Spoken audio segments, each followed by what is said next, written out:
नमस्कार विद्यार्थी मित्रांनो, तुमचं आपल्या चॅनलवर खूप खूप स्वागत आहे।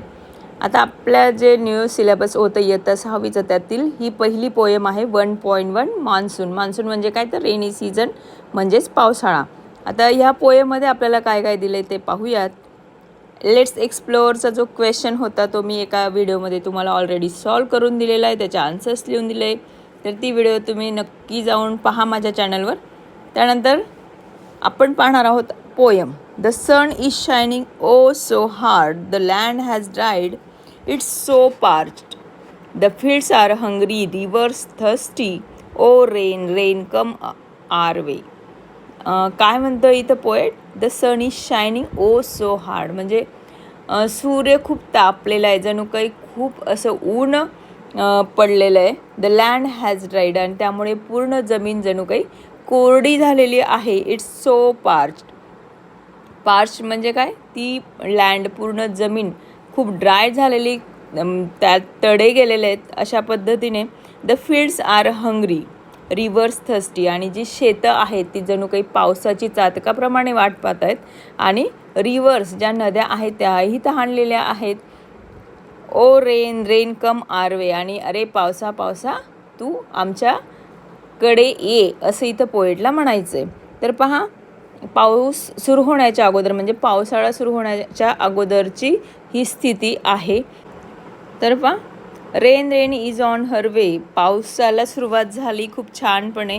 Feather spread the peacock's way, आणि मोराने त्याचे पंख, त्याचा जो पिसारा आहे तो छानपणे फुलवला आहे, नाचतोय तो।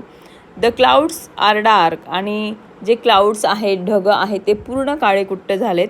Hark the lark, hark the lark म्हणजे लिसन टू द लार्क। लार्क नावाचा, स्काय लार्क नावाचा एक पक्षी असतो ब्राऊन कलरचा छोटासा, आणि तो खूप सकाळी सकाळी सुंदर असं गाणं गात असतो। सॉन्ग बर्ड आहे, म्हणजे गाणं गाणारा हा पक्षी आहे, तर त्याचं आवाज ऐका। Rain rain she is on her way, आणि पाऊस काय आहे तर तो अगदी यायला सुरुवात झाली आहे, असं इथं पोएटला म्हणायचं आहे। The clouds they gather dash and thunder, तर आकाशात ढगांची खूप छानशी अशी गर्दी झाली आहे। डॅश अँड थंडर म्हणजे विजांचा कडकडाट गडगडाट सुरू झाला आहे। बोल्ट्स ऑफ लाईटनिंग, लाईटनिंग म्हणजेच वीज, तर विजाही चमकायला सुरुवात झाली। स्ट्रीक अँड शिमर, तर विजांच्या चमकण्यालाच इथं हे वर्ड्स यूज केले गेलेले आहेत। तर स्ट्रीक म्हणजे काय तर फ्लॅश ऑफ लाईट, तर त्या लाईटचं, त्या लाईटनिंगचं एक प्रकारे फ्लॅश पडताना, ते उजेड पडताना आपल्याला दिसतोय। पीट पॅट आय फील अ ड्रॉप, आणि पीट पॅट अशा पद्धतीने पावसाचे जे थेंब आहेत टप टप अशा पद्धतीने ते जणू काही जमिनीवर पडत आहेत। ओ रेन रेन शीज कम हर वे, आणि अशा पद्धतीने पाऊस छान यायला सुरुवात झाली, असं इथं पोएटला म्हणायचं। द फील्ड्स आर ड्रेंचचा इथं अर्थ होतोय कम्प्लिटली वेट, म्हणजे अगदी छान शेत पाण्याने न्हाऊन निघाली आहेत।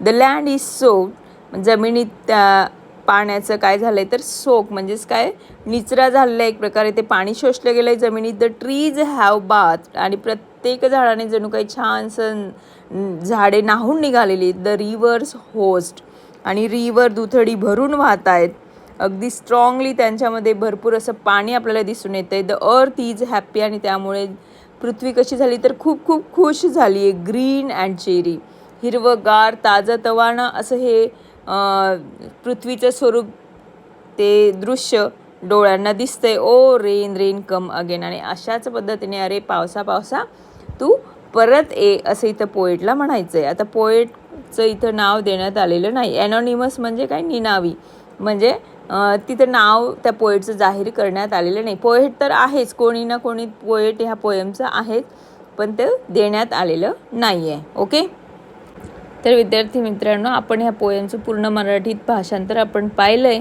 तुम्हाला माझी व्हिडिओ नक्की आवडली असेल, व्हिडिओला लाईक करा, फ्रेंड्ससोबत शेअर करा। त्याचबरोबर तुम्ही जर माझ्या चॅनलवर न्यू असाल तर चॅनललाही सबस्क्राईब करा। तुम्ही हे जे सिलेबस आहे इंग्लिशमधून आपल्या चॅनलवर न्यू सिलेबस आपण अपलोड करत आहोत, तर प्रत्येक व्हिडिओ पहा, आणि त्याचबरोबर कमेंटसुद्धा करा। Okay, thank you.